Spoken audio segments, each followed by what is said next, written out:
Hello friends, welcome to my YouTube channel on Advanced Excel. Today's video is the most interesting video on partial lookups, and we'll see two examples. So in the first example, this is my database of say company, and we want their corresponding cities, and this is my lookup table which has got the company name, which is a full name, and their cities. Now if you straight away use VLOOKUP in its most common way, as we use say VLOOKUP tab, my lookup value is this, comma, my table array is this, which I'll freeze, and comma 2 comma 0, we'll get NA. If we copy it down, we'll still get NA. And even if we instead of this perfect lookup, if we are going for this approximate lookup, so I am just giving 1 here and pressing Ctrl Enter, still we are getting NAs and things like this Atlanta and KC, which are wrong things. So how we can go about a partial lookup using VLOOKUP itself, and we can do it with using wildcard. So I am starting with VLOOKUP tab. Now you can see this Coca-Cola in this particular lookup table, it has got this INC dot which is suffixed to it.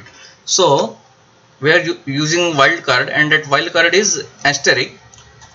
So anything which is prefix irrespective of its length, and anything which is suffix irrespective of its length will be found by the VLOOKUP. So asterisk, and I'll say and this is my value to be looked up.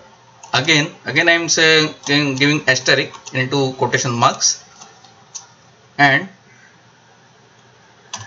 my lookup or a table array is this, which I am freezing.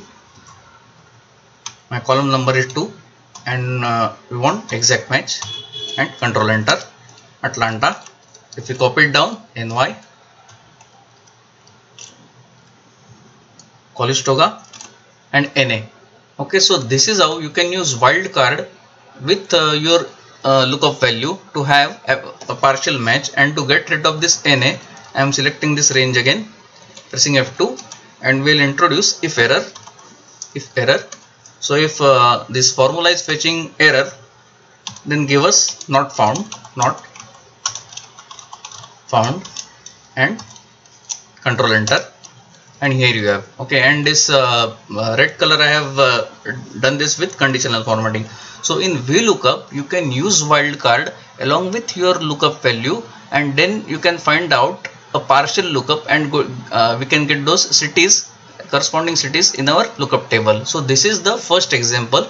Now next example is the most crucial or most interesting one. Here our lookup text is bigger or longer than the lookup text in the table array.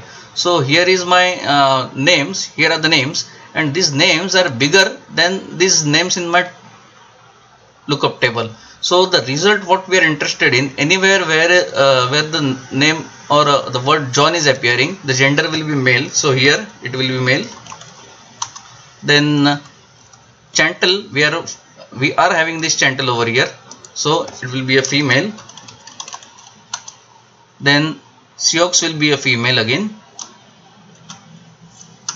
Then Dino Johnson, because that word John is there in this Dino Johnson, it will be male. And here we want Fred is not there in this name list, so we want it to be not found. Okay, so this is my result, and let's see how we can arrive at this result.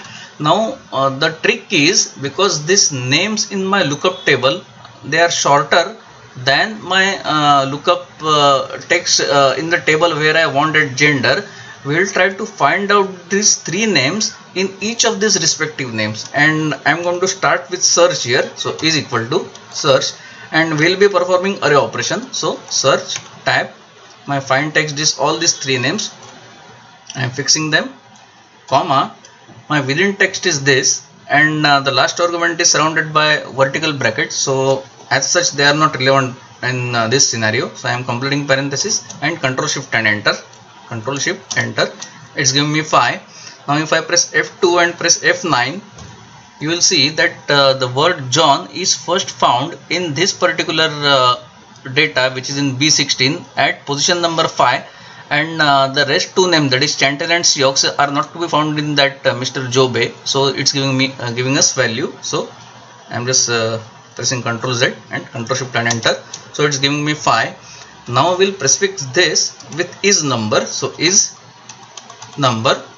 So wherever there is a number, it will fetch us true, and for those values it will give us false. So is number. I'll come to the end of this function, complete parenthesis and Ctrl Shift and enter. So it's giving us true now. Again I'll press F2 and press F9, and here it is. So in the first position it got it true because that value is 5, and for those errors it is giving us false. So Ctrl Z and again Ctrl Shift enter. Now we'll prefix this with match, and the lookup value is true. So this is my lookup value. The lookup array is produced by this is number. We have seen it is giving us true, false and false in this first instance.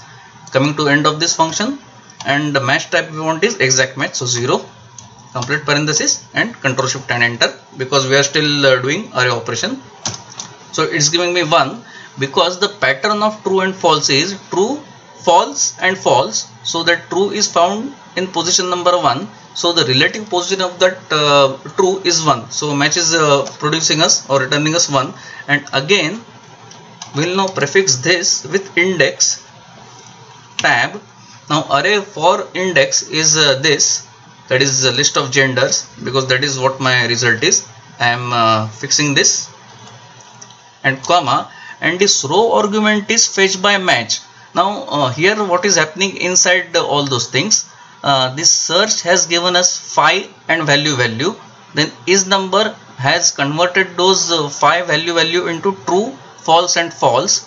The relative position of that first true is number 1, and then for that particular pattern it is going to fetch us male, that is the gender of this Mr. John Bay is male. So I am just completing parenthesis for index, match and all those functions which are inside match, and Ctrl Shift and enter. Here it is. And now as we copy it down, here we are going to get error. So let's fix this here only.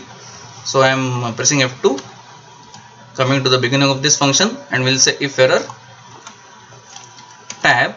So if value of all this stretch of functions, which is a combination of index, match, is number and search, if that is fetching an error, then give us not found,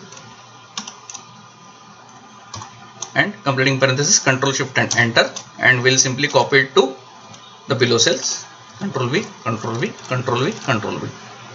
And again this red color which you are getting, it is produced by conditional formatting. So using this trick of say search, number, is number, then match and index, and then combined it with if error, if at all that formula is fetching an error, we can perform a partial match.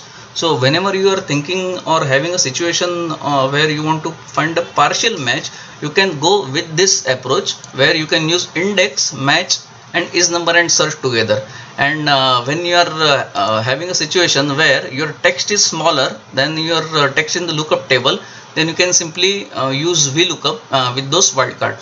So friends, this brings me to end of this video. In this sheet number 2, I am giving text of these two functions, so you can rely upon. And in the description box, I am going to leave a link to this Excel downloadable file. So friends, thanks for all your views and likes. Do subscribe to my channel, like, share and hit that bell icon to get future updates. Take care. Bye.